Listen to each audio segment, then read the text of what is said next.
Ecosystem बनाने का कोशिश कर रहा है जहां पे टीचर्स एज अ फैसिलिटेटर हो, स्टूडेंट जैसा कि मैम बताई थी एक सीड के तरह हो और हम लोग उसको कल्टीवेट करते रहें। उस इकोसिस्टम में एनसीएफ जो डॉक्यूमेंटेशन करा है उसके अंदर हम लोगों ने 4 अपने साथियों का ग्रुप प्रेजेंटेशन देखा, 4 अलग अलग आयामों को, डायमेंशंस को हम लोगों ने समझा। जस्ट पीछे वाले जो प्रेजेंटेशन था ग्रुप 4 का, उसमें समझे कि कैसे कल्चर और सोसाइटी ट्रेडिशन हमारे नॉलेज को, हमारे कल्चर को इनरिच करता है। अब ये जो पार्ट है हमारा इकोसिस्टम, ये कंप्लीटली 4 बातों को इन्फोर्स करता है, जिसमें सबसे फर्स्ट है infrastructure for cultural activity, for sports. और इसका जीता जागता नमूना आप देखेंगे, जितना भी गवर्नमेंट स्कूल बिहार के अंदर है उसके आसपास में योगा के लिए कुछ इंफ्रास्ट्रक्चरल चेंजेस आया with in 3 years. Means NEP के इम्प्लीमेंटेशन के बाद ये सब इन्वेस्टमेंट हुआ जिसमें हम लोग हेल्थ के प्रति कंसर्स हो सके। ये चेंजेस हम सिर्फ वही बात करेंगे जो धरातल पे हम लोगों ने देखा है। दूसरा जो चेंजेस आया इंफ्रास्ट्रक्चर में, आईसीटी, अभी कंप्यूटर टीचर 12th के लिए मोर देन 8000 अपॉइंट हुए हैं।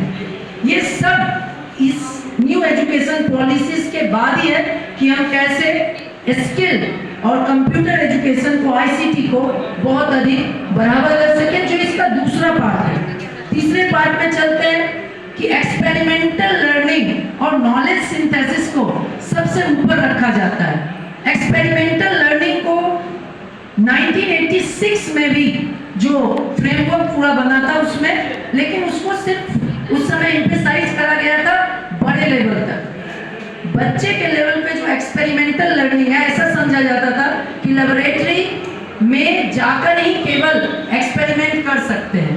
वो उस समय ये नहीं बताया जाता था कि ओरोन का फूल लेके भी हम एसिड बेस सॉल्ट को टेस्ट कर सकते हैं, कौन सा एसिड है कौन सा बेस है ये बता सकते हैं। नेचर से कनेक्टिविटी थोड़ा एम्फेसिस उस पर कम था, उसको ज़्यादा से ज़्यादा डॉक्यूमेंटेशन करा गया, कैसे नेचर को कनेक्ट करें अपने बुक के लैंग्वेज से। ये है दूसरा जो हम लोग का अपॉइंटमेंट भी है, शायद इसी पॉइंट पे है और उसको बहुत स्ट्रिक्टली फॉलो करा जा रहा है, वो है ratio of teacher and student. ये बहुत इंपॉर्टेंट है।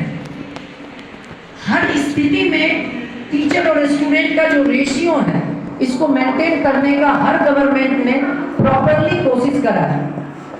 केंद्रीय विद्यालय का अभी अपॉइंटमेंट हुआ है कुछ दिनों पहले, बिहार गवर्नमेंट फिर से अभी नए जो बीपीएससी पार्ट 2 आ रहा है उसके अंदर भी, तो ये इम्पोर्टेंट है। और सबसे इम्पोर्टेंट इसमें एक टर्म दिया गया, इंडक्शन।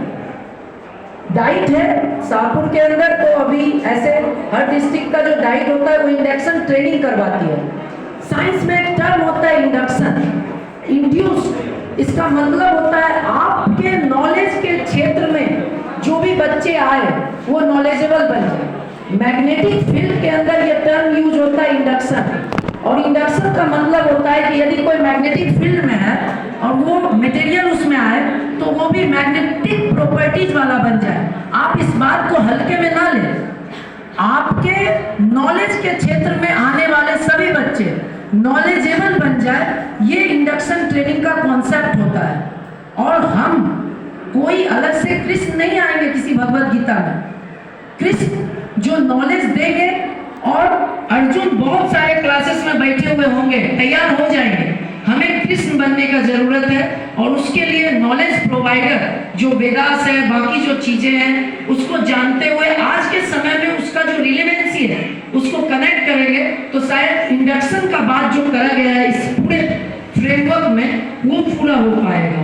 अगले पॉइंट पे आता है कि बहुत सारा इन सब कामों को करने में प्रॉब्लम्स आएगा। एज अ फैसिलिटेटर हम अपने नॉलेज का सिंथेसिस कैसे करें कि वो प्रॉब्लम से ओवरकम कर सके। क्योंकि होता क्या है कि हम लोग प्रॉब्लम्स को ज्यादा बड़ा मान लेते हैं, we are always discussing about the problems, लेकिन उसका सॉल्यूशन जो पॉसिबल बेस्ट सॉल्यूशन है उसके तरफ खत्म हमेशा एफर्ट लगाना चाहिए, जाना चाहिए, कोशिश करना चाहिए। अगला जो टर्म आता है पूरा का पूरा जो इस इकोसिस्टम को डिनोट कर रहा है, जो एनईपी एक्चुअली में कह रहा है, हमें समझना होगा कि क्या ऐसा प्रॉब्लम था 1986 के एनईपी या फिर एनसीएफ में जो इतना चेंजेस लाया गया। तो उसी बात में कहा गया वैल्यू एडेड एजुकेशन को प्रमोट करा गया, जिसमें पूरा एक 4th बैच में डिस्कशन हुआ कि वेदा क्यों इम्पोर्टेंट है और कुछ ट्रेडिशनल जो चीजें हैं उसको क्यों बायकॉट करना चाहिए। उसका क्लियरिफिकेशन भी इसके अंदर लाइन बाय लाइन मेंशन है कि वो नॉलेज जो साइंटिफिकली अप्रूव्ड हो उस सभी नॉलेज को प्रमोट करना है, और जो नॉलेज साइंटिफिकली अप्रूव्ड नहीं है वो पक्का है कि वेद से नहीं आ रहा है, वो कहीं रॉन्ग नंबर से आ रहा है। मैं जो रॉन्ग नंबर का बात कर रहा हूँ हो सकता है कि वो मूवी से लिया गया हो, लेकिन रॉन्ग नंबर का मतलब है वेद के बाद भी पुराण आने लगा, क्योंकि लोग पढ़े लिखे नहीं थे तो उसको कहानियों के माध्यम से चीजें समझाने का कोशिश हुआ, और वो कहानी को हम पकड़ लिए और मेन बात को भूल गए। जैसे क सिखाना हो, बच्चे कमल को पकड़ ले, क को भूल जाए तो ये बहुत मुश्किल हो जाएगी। इसी टर्म में एक बात आता है कि हम अपने जानवर, अंदर हम पशु ही होते हैं, मनुष्य बनने की प्रक्रिया होती है और जानवर अंदर का मारने का बात होता है, लेकिन हम क्या करते हैं कि बलि चढ़ाते हैं और हमने जानवर को सीधे कॉन्क्रीट रूप में ले लिया, जबकि वो सिंबॉलिक था।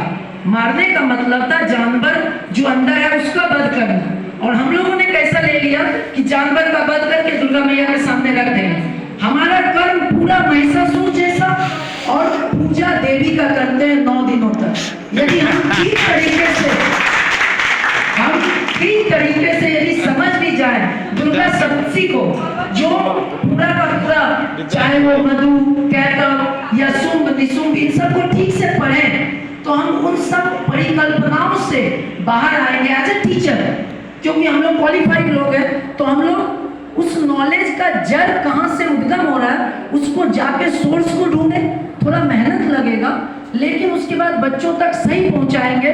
किसी का फॉरवर्डेड नॉलेज को नहीं अगले तक फॉरवर्ड करेंगे। कम से कम इन चीज़ों को यदि रोक पाए तो हम बीपीएससी द्वारा जो कोशिश है उसको सही जगह तक पहुंचा पाएंगे।